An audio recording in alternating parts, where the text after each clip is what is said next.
الحمد للہ رب العالمین والصلاة والسلام علی سید الانبیاء والمرسلین اما بعد فاعوذ باللہ من الشیطان الرجیم بسم اللہ الرحمن الرحیم قال اللہ تبارک وتعالی فی القرآن الکریم انا فتحنا لک فتحا مبینا صدق اللہ العظیم۔ صلح حدیبیہ اسلامی تاریخ کا وہ عظیم واقعہ ہے جس کے سبب اسلام کو اللہ تبارک و تعالیٰ نے بہت زیادہ ترقی عطا فرمائی، اور یہاں تک بیان کیا گیا ہے کہ جب صلح حدیبیہ ہوئی تو اتنے لوگ اس سے پہلے مسلمان نہیں ہوئے تھے جتنے اس صلح کے بعد مسلمان ہوئے۔ بظاہر جو شرائط طے پائی تھی وہ مسلمانوں کے حق میں نہیں تھی، بہت سخت شرائط تھی، لیکن قرآن کریم کے اندر اللہ تبارک و تعالیٰ نے اس صلح کے متعلق کیا فرمایا؟ انا فتحنا لک فتحا مبینا، ہم نے آپ کو فتح مبین عطا فرما دی ہے۔ اب صحابہ کرام علیہم رضوان نے جب اس کے شرائط کو دیکھا تو ظاہر سی بات ہے کہ ایمانی جوش اور جذبے کی وجہ سے انہوں نے کہا کہ یا رسول اللہ صلی اللہ علیہ وسلم، یہ شرائط تو ہمارے خلاف ہیں، لیکن نبی کریم علیہ السلام اس کے نتیجے کو دیکھ رہے تھے کہ اس صلح کے بعد نتیجہ کیا نکلنا ہے، اسلام کو کتنی ترقی ملنی ہے، یہ نبی کریم علیہ السلام اپنی نگاہ نبوت کے ذریعے دیکھ رہے تھے۔ تو فرمایا کہ اس کے اندر ہمارے لیے کوئی بھی جو ہے وہ نقصان کا پہلو نہیں ہے۔ ہوئی کیسے صلح حدیبیہ؟ 6 ہجری کے اندر نبی کریم علیہ السلام اپنے 1400 صحابہ کو لے کر عمرہ کی ادائیگی کے لیے مکہ مکرمہ کی طرف چلے۔ کفار یہ سمجھے کہ شاید مسلمان جو ہے وہ ہمارے ساتھ جنگ کرنے کے لیے مکہ کی طرف آ رہے ہیں، تو انہوں نے بھی آگے سے تیاریاں کرنا شروع کر دی۔ تو نبی کریم علیہ السلام نے حضرت عثمان غنی رضی اللہ تعالیٰ عنہ کو بھیجا اور جا کر وہاں پر معلوم کرے اور کفار کو بتائیں کہ ہم عمرہ کرنے کے لیے آ رہے ہیں، ہمارا جنگ کا کوئی ارادہ نہیں ہے، ہم عمرہ کی ادائیگی کر کے واپس چلے جائیں گے۔ تو وہاں پر پھر نبی کریم علیہ السلام اپنے اصحاب کے ساتھ تشریف فرما رہے، اور پھر حضرت عثمان غنی رضی اللہ تعالیٰ عنہ کے شہادت کی جو افواہ پھیلی، پھر نبی کریم علیہ السلام نے بیعت رضوان لی، اور وہاں پر ان کفار کے ساتھ جو صلح ہوئی اور جو شرائط طے پائیں اسے صلح حدیبیہ کا نام دیا گیا۔ اب نبی کریم علیہ السلام نے جب صلح حدیبیہ کر لی تو اس کے اندر ایک شرط یہ بھی تھی کہ جب کفار کا کوئی بندہ مسلمانوں کی طرف آئے گا تو مسلمان اسے واپس کرنے کے پابند ہوں گے، لیکن مسلمانوں کا کوئی بندہ کفار کی طرف چلا جائے تو وہ واپس کرنے کے پابند نہیں ہوں گے۔ اب بظاہر تو یہ شرط بہت سخت ہے اور مسلمانوں کے خلاف بھی ہے کہ یہ کیا بات ہوئی کہ اگر ان کا کوئی بندہ ہمارے پاس آ جائے تو ہمیں واپس کرنا ضروری ہے، لیکن ہمارا کوئی بندہ ان کے پاس چلا جائے تو ان کے اوپر واپس کرنا ضروری نہیں ہے۔ تو اسی وجہ سے حضرت عمر فاروق رضی اللہ تعالیٰ عنہ کھڑے ہوئے، عرض کی یا رسول اللہ صلی اللہ علیہ وسلم، کیا آپ سچے نبی نہیں ہیں؟ نبی کریم علیہ السلام نے فرمایا بلا، کیوں نہیں، ضرور میں سچا نبی ہوں۔ عرض کی کیا ہم حق پر اور ہمارا دشمن باطل پر نہیں ہے؟ نبی کریم علیہ السلام نے فرمایا بالکل ایسا ہی ہے، ہم حق پر ہیں اور کفار باطل پر ہیں۔ پھر حضرت عمر فاروق نے عرض کی جب یہ حال ہے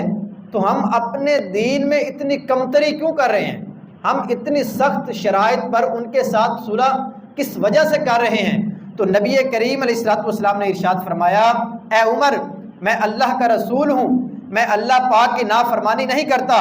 اور اللہ ہی میرا مددگار ہے۔ مطلب کیا کہ نگاہ نبوت کے ذریعے اس صلح کے بعد جو اثرات اور نتیجہ مجھے نظر آ رہا ہے وہ آپ کو نظر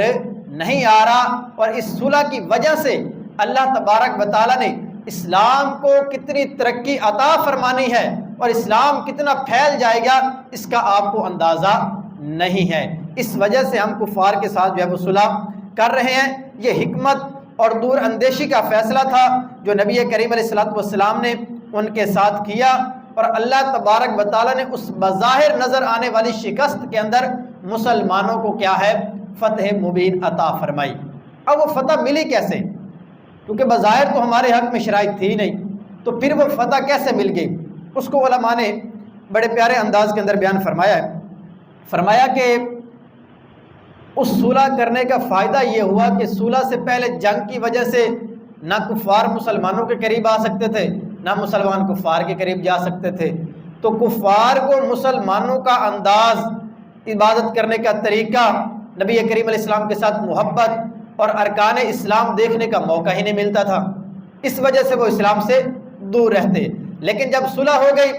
پتہ چل گیا کہ اب جنگ ہونی نہیں ہے، تو کفار مسلمانوں کے قریب آئے، انہوں نے مسلمانوں کے طور اتوار دیکھے، رہن سہن کا طریقہ دیکھا، اللہ تبارک و تعالیٰ کے احکامات کو دیکھا، تو آہستہ آہستہ جوک در جوک لوگ جب وہ اسلام کے اندر داخل ہونا شروع ہو گئے۔ پھر اسی صلح کے بعد جب کفار کے ساتھ جنگ کا کوئی اندیشہ نہیں تھا، کیونکہ صلح کے وہ پابند تھے، تو نبی کریم علیہ السلام نے بڑے بڑے جو بادشاہ تھے اس وقت، کیسر و کسریٰ اور جتنے بھی بڑے روم کے بادشاہ تھے، ان سب کو اسلام کی دعوت دی، ان کی طرف خطوط لکھے گئے، اور اسلام آہستہ آہستہ اتنا پھیلنا شروع ہو گیا کہ اس صلح کی برکت سے اللہ تبارک و تعالیٰ نے سینکڑوں ہزاروں کی تعداد میں لوگوں کو ایمان کی دولت بھی عطا فرما دی، اور دنیا کے کونے کونے کے اندر اللہ تبارک و تعالیٰ نے اس صلح کی برکت سے اسلام کا پیغام پہنچا دیا۔ یہ وہ فتح مبین تھی جو بظاہر شکست نظر آ رہی تھی۔ تو علماء کرام نے فرمایا کہ اس سے پتہ چلا، جو ہمیں سبق ملتا ہے وہ یہ ہے کہ بعض اوقات اگر ہم برائی کو جڑ سے اکھاڑ نہیں نہ سکتے، اس کو ختم نہیں کر سکتے، تو وقتی طور پر ہمیں اس سے منہ پھیر کر کسی اچھے کام کے اندر مصروف ہو جانا چاہیے۔ ہمارے بھی بعض لوگ ہوتے ہیں نا، وہ کہتے ہیں یک دم گھر کے اندر ہم شریعت نافذ کر دیں گے، گانے باجے چل رہے ہیں تو یک دم ہم ٹی وی توڑ دیں گے یا بالکل بند کر دیں گے، کوئی نماز کے لیے آج نہیں اٹھا تو اس کی خیر نہیں ہے۔ اگرچہ ہم نے اپنی اولاد کو نماز پڑھانی ہے اور یہ ہماری ذمہ داری ہے، اپنے گھر کے افراد کو نماز کی طرف لے کر آنا ہے، لیکن اچانک ہم ان کے بالکل پیچھے پڑ جائیں گے نا، تو وہ نمازی بننے کی بجائے بالکل جو ہے بدظن ہو کر اور دور ہوتے چلے جائیں گے۔ تو کرنا کیا ہے؟ اگر کوئی ہماری بات نہیں مان رہا دین اسلام کے احکامات کے لحاظ سے، تو اس کو اچھے انداز سے سمجھاتے رہیں، لیکن بالکل ان کے اوپر یکدم ہم نافذ کرنے کی بجائے تھوڑی دیر کے لیے ان سے کنارہ کشی اختیار کر لیں، خود عمل کرتے رہیں گے تو ہمیں دیکھ کر وہ خود ہی عمل کرنے کا جذبہ ان کے اندر پیدا ہو جائے گا۔ تو یہی اس صلح کا ہمیں سبق ملتا ہے کہ نبی کریم علیہ السلام نے جب یہ دیکھا کہ کفار کے ساتھ جنگ تو ہم نے کی ہے، مسلمانوں کی طرف سے بھی لوگ شہید ہوئے، کفار کی طرف سے بھی لوگ مارے گئے، اور اسلام جو ہے وہ پھیل رہا ہے، لیکن اس طرح ترقی نہیں مل رہی، تو نبی کریم علیہ السلام نے طریقہ کار کو بدل دیا، صلح کر کے اپنا جو طریقہ تبلیغ تھا اس کو تبدیل کیا، اور دنیا کے کونے کونے میں اسلام کا پیغام پہنچا دیا۔ تو اس صلح کی برکت سے اتنی تیزی سے اسلام کا پیغام کفار تک پہنچا، اور کفار مسلمان ہوئے جتنا اس سے پہلے مسلمان نہیں ہوئے تھے۔ تو یہی اس صلح کا پہلا سبق ہے۔ دوسرے نمبر پر بعض لوگوں کا ہمارے ہاں یہ رویہ پایا جاتا ہے اور ان کا یہ انداز ہوتا ہے کہ وہ جھگڑالو قسم کے بن جاتے ہیں، کہ ہمارے جاننے والوں میں، ہمارے گھر والوں میں کوئی اگر کوئی غلط کام کر رہا ہے، کوئی فلمیں ڈرامے دیکھ رہا ہے، کوئی نماز کی طرف نہیں آ رہا، یا ہمارے گھر کی عورتیں پردہ نہیں کر رہی، بھلے ہم نے عمل تو کروانا ہے لیکن وہ ان کے ساتھ جھگڑا کرنے لگ جاتے ہیں کہ اس بات پر تمہیں عمل کرنا ہی پڑے گا۔ تو اس کا نقصان یہ ہوتا ہے کہ وہ اس سے دور ہونا شروع ہو جاتے ہیں، اور جہاں وہ بیٹھا ہوگا وہ اس کے پاس بیٹھے گا ہی نہیں۔ اگر والد کا ایسا رویہ ہے تو اولاد اس کے پاس نہیں بیٹھے گی،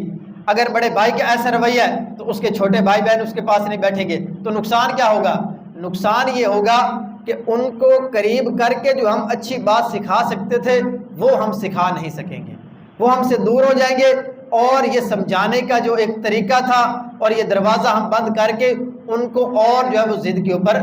لانے میں جو ہے وہ ہم کامیاب ہو جائیں گے۔ تو اس کا نقصان ہوگا۔ اس وجہ سے فرمایا کہ جھگڑا کرنے کے بجائے بندے کو کرنا کیا چاہیے کہ دوسروں کے ساتھ اچھے سلوک سے پیش آتے رہیں، اور اپنے انداز کو تھوڑا تبدیل کر کے ان سے تھوڑا کنارہ کشی اختیار کر لیں، تو اللہ تبارک و تعالیٰ تمہارے عمل کرنے کی برکت سے ان کو بھی اچھے کام کرنے کی توفیق عطا فرما دے گا۔ پھر بعض اوقات ہمارے کیا ہوتا ہے کہ ہم ساری کی ساری بعض اوقات ناکامی کی جو ذمہ داری ہوتی ہے نا وہ تقدیر کے اوپر ڈال دیتے ہیں کہ یار میری قسمت میں ہی ایسا لکھا تھا، میرے ساتھ ایسا ہونا ہی تھا، یہ ہم کہہ کر اپنی جان چھڑانے کی کوشش کر لیتے ہیں۔ حالانکہ قرآن و حدیث کے اندر ہمیں واضح الفاظ کے اندر اس چیز کی تبلیغ دی گئی ہے، حکم دیا گیا ہے کہ تقدیر پر ہم نے ایمان رکھنا ہے، لیکن ہمیں اس نے مجبور نہیں کر دیا، بلکہ ہم جو اعمال کریں گے اس کا نتیجہ ہمارے سامنے ضرور آئے گا۔ ہم اگر کوئی غلط کام کرتے ہیں اس کا نتیجہ بھی ہمارے سامنے آئے گا، ہم اگر کوئی اچھا کام کرتے ہیں تو اس کا نتیجہ بھی ہمارے سامنے ضرور آئے گا۔ تو ہمارے یہاں کیا ہوتا ہے کہ بالکل لوگ ہاتھ باندھ کر بیٹھ جاتے ہیں کہ جو میری قسمت میں لکھا ہے وہ ہم تک پہنچنا ہی پہنچنا ہے، ہمیں کوئی ضرورت ہی نہیں ہے کام کاج کرنے کی۔ تو اس کا کیا نقصان ہوتا ہے کہ وہ جو بندے کی قسمت میں اللہ تبارک و تعالیٰ نے محنت کرنے کے بعد رزق لکھا تھا وہ محنت ہم نے کی نہیں ہے، لہٰذا وہ رزق بندے کو نصیب نہیں ہوتا۔ پھر بندہ کہتا ہے یار میں تو بے روزگار ہو گیا ہوں، مجھے تو یہ مصیبت آ گئی ہے، یہ پریشانی آ گئی ہے۔ تو اسلام کے اندر اس چیز کا حکم دیا گیا ہے کہ ہم نے اللہ تبارک و تعالیٰ کی ذات پر کامل بھروسہ اور یقین کرنا ہے، لیکن اس کے ساتھ ساتھ تدبیر بھی اختیار کرنی ہے۔ ہم چاہتے ہیں نا کہ رزق ہمیں پہنچے تو اس کے لیے ہمیں کچھ نہ کچھ محنت بھی کرنا پڑے گی۔ ہم کسی کام کے اندر کامیابی چاہتے ہیں کہ ہمیں امتحان کے اندر کامیابی مل جائے تو اس کے اندر ہمیں جو ہے وہ محنت کر کے اس کی تیاری بھی کرنی پڑے گی۔ جب یہ کر کے پھر اللہ تبارک و تعالیٰ کی ذات پہ بھروسہ کر کے نتائج اس پر چھوڑ دیں گے تو اللہ تبارک و تعالیٰ پھر بندے کو کامیابی عطا فرما دیتا ہے۔ تو فرمایا کہ اچھی تدبیر بندے کو لازمی کرنی چاہیے، اس سے جو ہے وہ انکار نہیں کرنا چاہیے، وگرنہ پھر ناکامی بندے کا مقدر بن جائے گی اور بندہ پھر ساری چیزیں جو ہے وہ تقدیر پر ڈالتا رہے گا۔ قرآن کریم کے اندر اللہ تبارک و تعالیٰ کیا ارشاد فرماتا ہے؟ فرمایا وَلَكُمْ مَا كَسَبْتُمْ، تمہارے لیے تمہارے اعمال ہیں۔ مطلب کیا کہ جو تم کماتے ہو، جو تم اعمال کرتے ہو اس کا نتیجہ تمہارے سامنے آئے گا۔ پھر ایک اور مقام پر کیا ارشاد فرمایا؟ فرمایا کسی جان نے جو اچھا کمایا ہے وہ اسی کے لیے ہے، اور جس نے جو برا کمایا ہے اس کا وبال بھی اسی پر ہے۔ تو پتہ کیا چلا کہ اگر ہم اچھا نتیجہ چاہتے ہیں تو اس کے لیے ہمیں محنت بھی کرنی پڑے گی، اس کے لیے اچھے اعمال بھی کرنے پڑیں گے۔ اگر کوئی برے کام کر کے اس کا اچھا نتیجہ چاہتا ہے تو یہ بالکل بھی حاصل نہیں ہو سکتا۔ قرآن کریم میں اللہ پاک کیا ارشاد فرماتا ہے؟ تمہیں جو مصیبت پہنچی ہے وہ تمہارے ہاتھوں کے کمائے ہوئے اعمال کی وجہ سے ہے۔ جو ہم کام کرتے ہیں نا اسی کا کیا دھرا ہمارے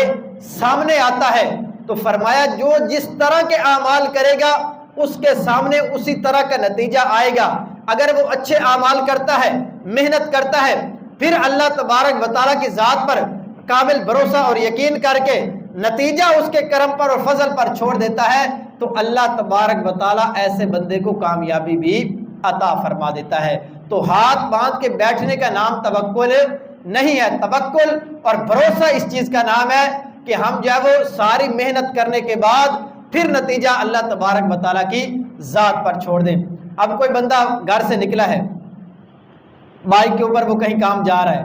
اب وہ کہے میں نے دعا تو پڑھ لی ہے سفر کی، اس کے بعد وہ ون ویلنگ کرنا شروع کر دے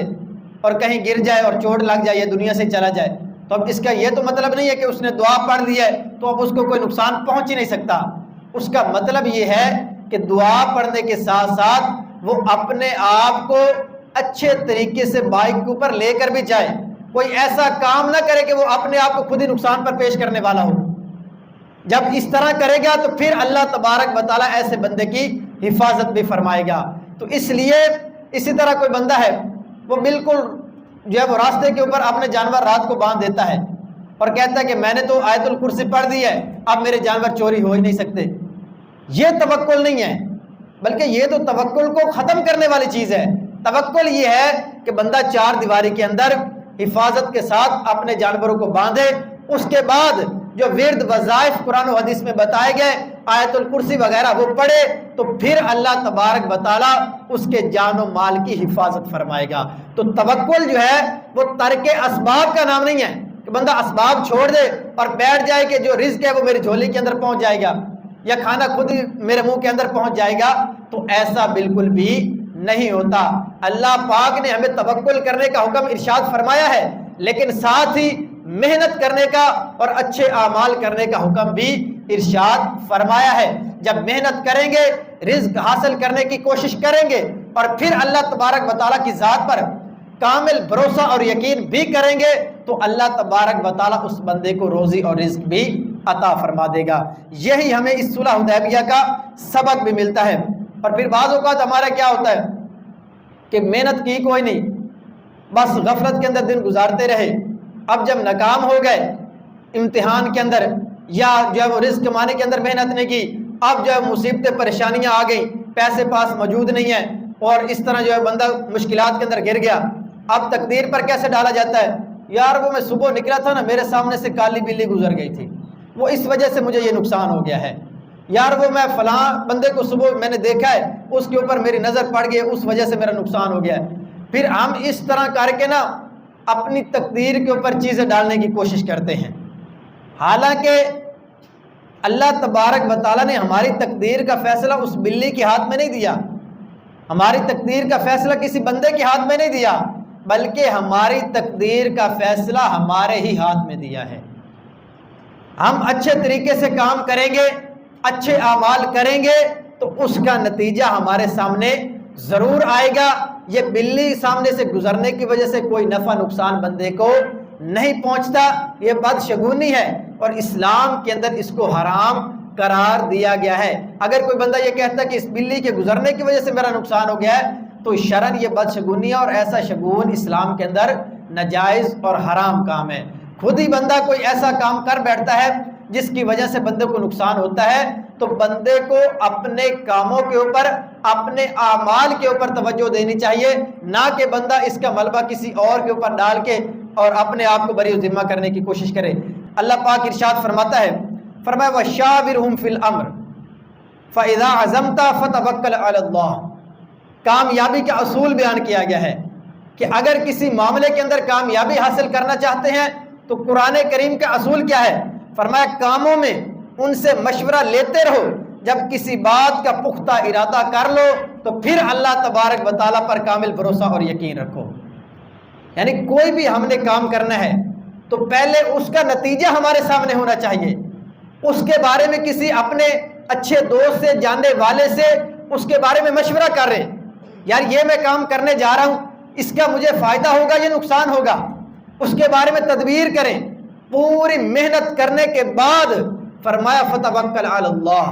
ساری محنت کرنے کے بعد پھر اللہ تبارک و تعالیٰ پر کامل بھروسہ اور یقین رکھتے ہوئے اس کام کو گر گزریں، اللہ تبارک و تعالیٰ اس کے اندر کامیابی عطا فرمائے گا۔ تو یہ پہلا اصول ہے کہ کوئی بھی کام کرنا ہے تو اس کے نتیجے کو اپنے سامنے رکھیں کہ میں کوئی بھی کام کر رہا ہوں نا، اس کا نتیجہ ہمارے سامنے کیا آئے گا۔ اس سوچ کے نہ ہونے کی وجہ سے ہمارے معاشرے میں لوگ کتنا زیادہ نقصان اٹھا رہے ہیں۔ لوگ اپنی بیویوں کو طلاق دیتے ہیں نا، لیکن بعد میں اس کے نتائج کو اپنے سامنے نہیں رکھا ہوتا۔ جب طلاق دینے لگتے ہیں نا تو طلاق دینے کے بعد کیا ہوگا، میرے بچوں کا کیا بنے گا، میرا گھر جو ہے وہ اجڑ جائے گا، اس کے بعد کتنی مشکلات آئیں گی، اس کا اندازہ نہیں ہوتا، اور جوش میں آ کر جو ہے وہ طلاق دے بیٹھتے ہیں تو نقصان کیا ہوتا ہے، پھر پوری زندگی پچھتانا اور جب افسوس کرنا ہی بندے کے پاس رہ جاتا ہے۔ تو اسی وجہ سے تو فرمایا ہے نا، اگر کوئی کام کرنا ہے تو اس کے نتیجے پر پہلے غور کریں کہ میں یہ کام کروں گا تو اس کا مجھے بعد میں فائدہ ہوگا یا نقصان ہوگا۔ میں اپنی بیوی کو طلاق دے رہا ہوں تو بعد میں اس کا کتنا مجھے خمیازہ بھگتنا پڑے گا، اور پھر کسی کے ساتھ مشورہ کریں۔ وَشَاوِرْهُمْ فِي الْأَمْرِ، قرآن پاک کا یہ حکم ہے کہ کوئی بھی کام کرنے جا رہے ہیں تو اس کے بارے میں کسی اپنے خاندان کے بڑے شخص سے، کسی اپنے اچھے دوست سے، کسی جاننے والے سے، کسی عالم دین سے، کسی مفتی صاحب سے مشورہ تو کر لیں کہ میں یہ کام کرنے جا رہا ہوں تو بعد میں اس کا مجھے کیا کیا نتیجہ بھگتنا پڑ سکتا ہے۔ لوگ کیا ہوتا ہے، ہمارے مسائل آتے ہیں نا دارالفتاء کے اندر، مفتی صاحب بس میں وکیل کے پاس گیا ہوں، اس کو کہا طلاق لکھ کے دے دے، اس نے تو تینوں طلاق کے لکھ کر میری بیوی کو دے دیا، اب میں کیا کروں؟ اب کیا ہو سکتا ہے جب تینوں ہی لکھوا کر بھیج دی ہیں، تو اب مفتی صاحب یہاں پر کیا کر سکتے ہیں؟ اگر پہلے کسی عالم دین سے مشورہ کیا ہوتا تو وہ آپ کو ایسی صورت بتاتے کہ بعد میں آپ کا گھر دوبارہ بسایا جا سکتا تھا، لیکن مشورہ ہی نہیں کیا، اس کے نتائج پر غور ہی نہیں کیا، جوش میں آ کر فیصلہ کر لیا اور پھر اس کا خمیازہ بھگتنا پڑ گیا۔ اسی طرح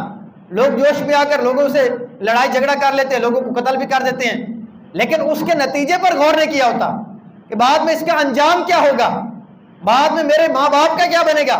تو ظاہر سی بات ہے کسی کو ماریں گے، قتل کریں گے تو جیل میں تو جانا ہی پڑے گا، پیچھے والدین کا کیا بنے گا، بیوی بچوں کا کیا بنے گا، گھر کیسے اجڑے گا، یہ سارے نتائج سامنے رکھے نہیں ہوتے، اور جوش میں آ کر یہ کام کر دیا، پھر پوری زندگی والدین بھی بیچارے رول جاتے ہیں اور گھر کے گھر سارے اجڑ جاتے ہیں۔ وہ پہلے جو غیرت جاگی ہوتی ہے نا، وہ قتل کرنے کے بعد جب جیل میں چلے جاتے ہیں وہ سارا کچھ ختم ہو جاتا ہے۔ تو قرآن کریم کا حکم کیا ہے؟ بحیثیت مسلمان کوئی بھی کام کرنا ہے تو اس کے کرنے سے پہلے اس کی تدبیر کر لو، اس کے انجام پر غور کر لو، اس کے نتیجے کو اپنے سامنے رکھو، پھر اس کے بعد کسی عالم سے، مفتی سے، جاننے والے سے، خاندان کے بڑے شخص سے اس کے بارے میں مشورہ کرو، پھر جب پکا ارادہ کر لو تو اس کے بعد اللہ تبارک و تعالیٰ پر توکل اور بھروسہ کرتے ہوئے اس کام کو کر لو۔ یہ قرآن کریم کا حکم ہے۔ اور پھر آگے سنیں قرآن کریم میں کامیابی کا کیا اصول ہے۔ نبی کریم علیہ الصلوۃ والسلام ارشاد فرماتے ہیں، فرمایا اچھی تدبیر سے بڑھ کر کوئی عقل بندے کے پاس موجود نہیں ہے۔ بندہ اچھی تدبیر کرے، کام کے بارے میں سوچے، سوچ بچار کر کے کام کو شروع کرے تو فرمایا اللہ پاک ایسے بندے کو کامیابی بھی عطا فرماتا ہے۔ ہم کیا کرتے ہیں؟ ہم کرشمے کے انتظار میں بیٹھے ہوتے ہیں، کوئی ایسا کرشمہ رونما ہوگا، ہمیں ایک دم ترقی مل جائے گی، ہمارے پاس پیسہ آ جائے گا، یہ ہو جائے گا، وہ ہو جائے گا، اور یہ کرشمے آج کل ہوتے نہیں ہیں۔ کچھ بھی حاصل کرنے کے لیے کوئی نہ کوئی محنت کرنا پڑتی ہے، اور قرآن و حدیث کا یہی درس ہے، جب محنت کریں گے تو اللہ تبارک و تعالیٰ کامیابی بھی عطا فرمائے گا۔ محنت کرتے کوئی نہیں، اب خاندان کے اندر کوئی شخص آگے بڑھ گیا ہے، اب اس کے بارے میں بدگمانی کریں گے، یہ رشوت دے کے جاب پر لگ گیا ہوگا، اس نے فلاں کے ساتھ اس کی جو ہے وہ سلام دعا تھی اس کے ذریعے لگ گیا ہوگا، اب ان کے بارے میں بدگمانی پال کر بیٹھ گئے۔ محنت خود نے کی، اس نے محنت کی، وہ آگے نکل گیا، اب یہ پچھتا رہا ہے کہ یار یہ مجھ سے آگے نکل گیا، اب اس سے حسد کرے گا، اس سے بغض رکھے گا، اس کے بارے میں کینہ دل میں پال کے بیٹھے گا، اور پھر بدگمانیاں پالے گا، اس نے رشوت دی ہوگی، اس نے فلاں کے ساتھ سلام دعا تھی، یوں لگ گیا ہوگا، یہ کر کے اپنے کھاتے میں الٹا گناہوں کا انبار لگا کے دنیا سے چلے جاتے ہیں۔ تو کرنا کیا ہے؟ محنت کرنی ہے، محنت کریں گے تو اللہ تبارک و تعالیٰ کامیابی بھی عطا فرما دے گا۔ شیخ سعدی رحمۃ اللہ علیہ نے بڑا پیارا واقعہ لکھا ہے، فرمایا کہ ایک شخص تھا، جنگل کے اندر کہیں سفر کرتا ہوا جا رہا ہے، اب اس نے دیکھا کہ ایک لومڑی ہے، وہ ہاتھوں سے پاؤں سے معذور ہے اور بیٹھی ہوئی ہے بالکل۔ تھوڑی دیر کے بعد اس کے پاس ایک شیر آیا، اب وہ بندہ چھپ کے دیکھ رہا ہے کہ یہ ہاتھوں سے پاؤں سے آنکھوں سے معذور ہے، تو اس کے پاس رزق کیسے پہنچ جائے گا، یہ زندہ کیسے ہے، اس کو روزی کیسے مل رہی ہے۔ دیکھتا ہے تھوڑی دیر کے بعد شیر آیا ہے، اس کے منہ کے اندر گوشت ہے، اس نے تھوڑا سا لومڑی کو کھلایا اور دور جا کر جو ہے وہ خود بھی باقی کھانے بیٹھ گیا۔ اب اس بندے نے کیا کیا؟ اس کے سوچنے کا زاویہ کیا تھا؟ اس نے کہا کہ جو اللہ پاک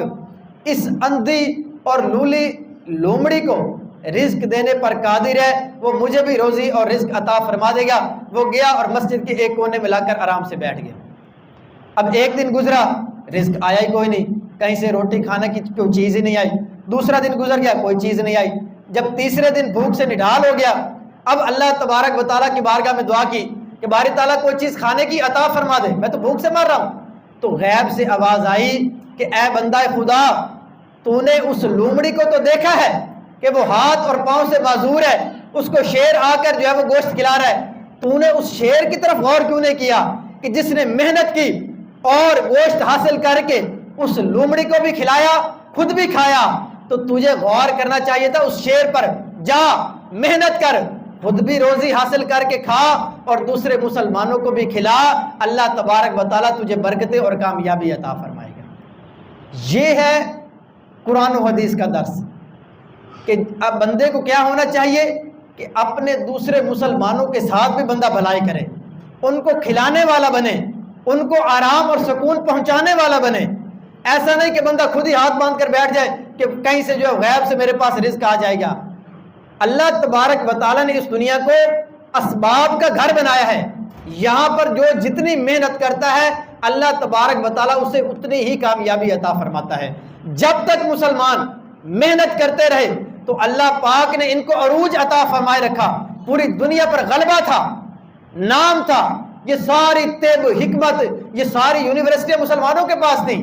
لیکن جب سے انہوں نے اپنے دین سے منہ موڑا، محنت کرنا چھوڑ دی، تو وہ ساری چیزیں غیر چرا کر لے گئے۔ اب وہ ساری چیزیں وہ اپنے نام سے آگے جو ہے وہ شائع کر رہے ہیں۔ تو جو قوم جتنی محنت کرتی ہے اللہ پاک اسے اتنی ہی کامیابی عطا فرماتا ہے، وہ مسلمان ہو بھلے غیر مسلم ہو، وہ جتنی محنت کرے گا اللہ پاک اس دنیا کے اندر اسے اتنی ہی کامیابی بھی عطا فرماتا ہے۔ تو محنت کیے بغیر، اچھے اعمال کیے بغیر ہم یہ توکل کر کے بیٹھ جائیں کہ ہمیں جنت ہی ملنی ہے، نماز پڑھے نہیں، روزہ رکھے نہیں، زکوٰۃ ادا کرے نہیں، حقوق العباد کی ادائیگی کا کوئی ہمیں خیال نہ ہو، اور ہم پھر یہ خیال کر کے بیٹھ جائیں کہ جنت ہمیں ملنی ہی ملنی ہے۔ بھلے جنت اللہ پاک کے فضل سے ہی ملنی ہے، لیکن نماز پڑھنے کا حکم بھی اسی نے ارشاد فرمایا ہے،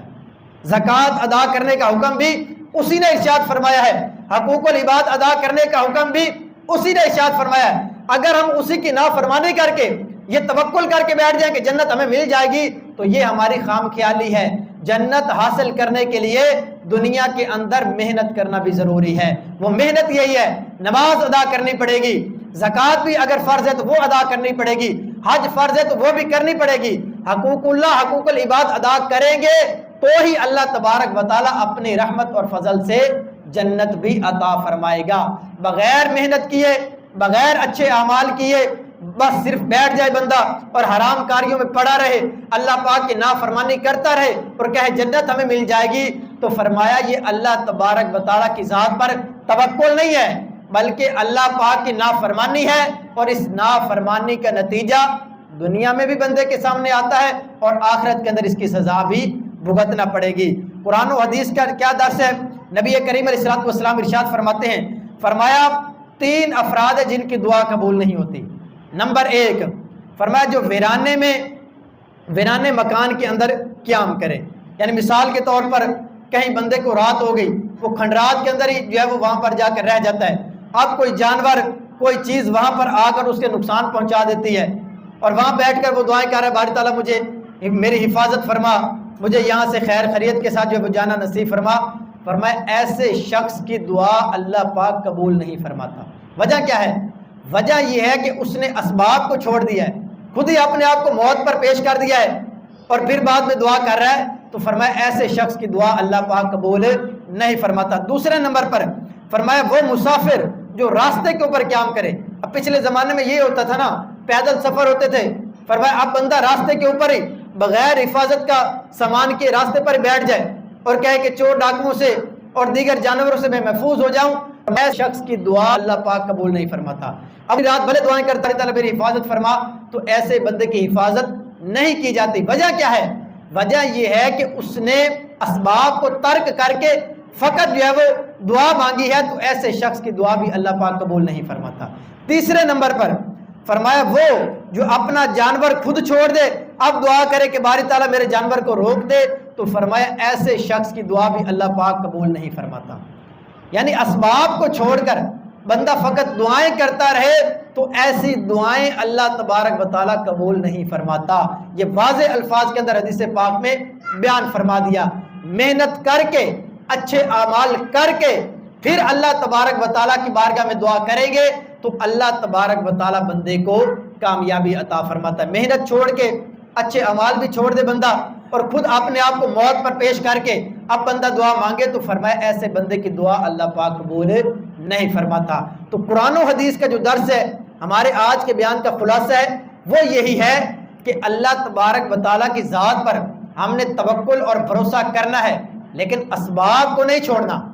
محنت ہم نے پوری کرنی ہے، محنت مکمل کر کے اچھے اعمال نیک اعمال کر کے پھر اللہ تبارک و تعالیٰ کی بارگاہ میں دعا کرنی ہے کہ باری تعالیٰ ہمیں جنت کا داخلہ عطا فرما۔ تو ایسے شخص کی دعا اللہ پاک قبول بھی فرماتا ہے اور ایسے شخص کو اللہ پاک کل قیامت کے دن جنت کا داخلہ بھی عطا فرمائے گا۔ تو یہی آج کے ہمارے بیان کا خلاصہ ہے۔ اللہ تبارک و تعالیٰ کی بارگاہ میں دعا ہے کہ اللہ پاک ہمیں عمل کرنے کی توفیق عطا فرمائے۔ آمین بجاہ النبی الامین صلی